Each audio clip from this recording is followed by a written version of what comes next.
Baiklah, jika itu adat kalian, kami hormati. Aku, selaku panglima kelompok ini, bersedia menerima pertarungan itu. Dan seketika, sorak keras bergema dari para lelaki hutan.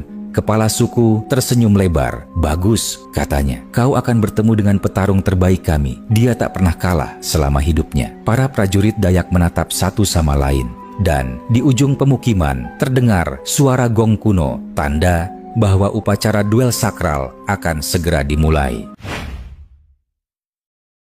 Langit siang itu tampak muram, seolah menahan napas. Di sana, dua sosok berdiri saling berhadapan. Sang kepala suku berdiri di antara mereka, memberi tanda jika pertarungan itu akan segera dimulai. Dan begitu gong terakhir dipukul, duel pun dimulai. Petarung suku hutan itu menyerang lebih dulu. Gerakannya cepat, nyaris tak terlihat. Tongkatnya berputar, menghantam dari segala arah. Setiap tebasan mengandung kekuatan luar biasa. Namun, Panglima Ampong tak bergeming. Dengan langkah ringan, ia menangkis, menghindar, dan memutar tubuhnya laksana angin yang berputar di antara pepohonan. Tiba-tiba, lawannya meloncat tinggi, menghujamkan tongkat ke arah kepala. Namun, secepat kilat, Panglima Ampong melompat mundur, lalu menjejak tanah dengan kaki kirinya. Seketika itu pula, pusaran angin berputar mengelilinginya. Jurus bernama Ajian Badai Angin. Dalam sekejap, hembusan dahsyat menyapu seluruh lapangan, membuat tubuh petarung suku itu terhempas keras ke belakang, hingga tersungkur di tanah. Gong berhenti berdentum, semua mata terbelalak. Namun, tak ada luka, tak ada darah, hanya rasa takjub yang mengisi udara. Sunyi, lalu dari tengah kerumunan terdengar sorak dan tepuk tangan. Hebat, hebat sekali,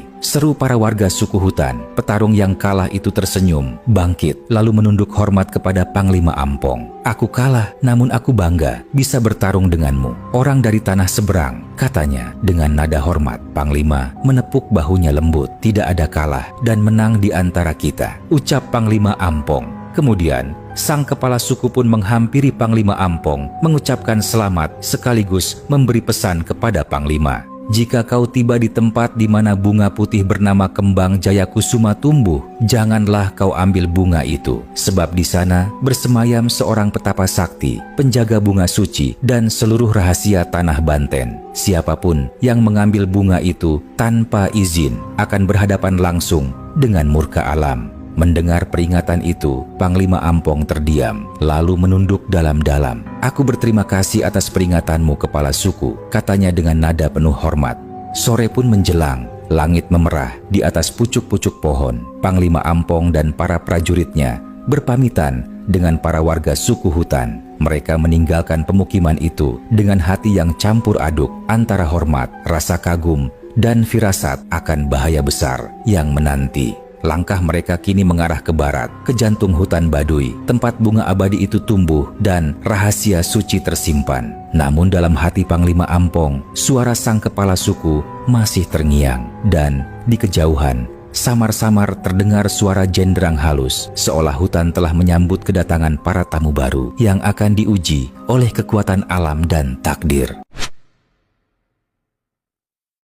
Malam itu sunyi setelah menempuh perjalanan panjang menyusuri lembah dan bukit. Panglima Ampong beserta rombongan akhirnya tiba di sebuah tanah lapang yang dikelilingi cahaya lembut dari kunang-kunang malam. Di hadapan mereka terbentang hamparan bunga-bunga putih yang belum mekar, tumbuh teratur di atas tanah lembab yang berembun, seolah setiap hembusan napas di tempat itu menyimpan rahasia gaib yang tak terucapkan. Panglima Ampong berdiri diam, menatap ke sekeliling. Tempat ini, gumamnya pelan, aroma tanahnya berbeda. Inilah tempat keramat yang disebut dalam mimpi sang putri. Beberapa prajurit berlutut mengagumi pemandangan itu. Saat malam semakin larut, mereka pun mendirikan tempat peristirahatan di pinggir lapangan itu, menyalakan api unggun kecil untuk menghangatkan badan. Perlahan, pemandangan indah pun mereka saksikan. Dari tengah lapangan, satu demi satu bunga putih itu mekar dengan gerakan lembut, membuat semua yang hadir tertegun dan terpesona. Namun, Panglima Ampong tetap tenang. Ia menatap api unggun dan berkata, "Ingat anak-anak, jangan ada yang menyentuh atau memetik bunga itu malam ini. Kita tunggu hingga fajar." Para prajurit mengangguk patuh, namun tanpa sepengetahuan sang panglima, salah satu dari mereka yakni seorang pemuda yang hatinya dikuasai rasa tamak, diam-diam melangkah pelan ke tengah lapangan. Ia memetik beberapa kuntum bunga itu dan menyimpannya ke dalam tas rajutnya. Ia berpikir bila bunga itu benar memberi kekuatan abadi, maka dirinya tak akan kalah oleh siapapun. Namun pria itu tidak menyadari jika perbuatan cerobohnya akan membawa sebuah petaka besar. Malam pun semakin larut. Para rombongan itu pun mulai beristirahat setelah melewati perjalanan panjang. Namun tak lama, suasana tenang itu berubah menjadi mencekam. Udara terasa bergetar, seperti ada sesuatu yang bergerak mengamati mereka dalam diam. Panglima Ampong terbangun.